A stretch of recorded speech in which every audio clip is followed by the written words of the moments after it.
आणि ज्यावेळेस भगवंतांनी हातामध्ये माती घेतली आणि माती खाल्ली, महाराजांनी प्रमाण अतिशय सुंदर दिलेलं आहे.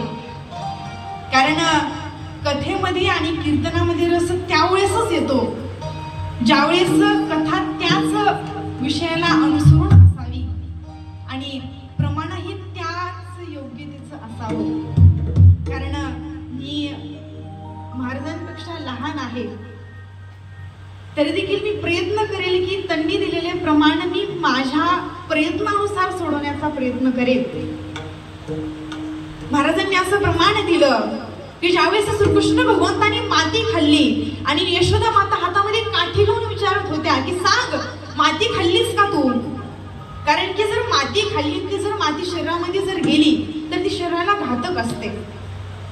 बघा, ज्यावेळेस यशोदा मातेने सांगितलं सांग, तोंड उघड, माती खाल्लीस का? कृष्ण मान हलवत होते, नाही खाल्ली. तसंच हाताला धरलं आणि तोंड उघडायला सांगितलं. भीत भीत घाबरत घाबरत ज्यावेळेस भगवंतांनी तोंड उघडलं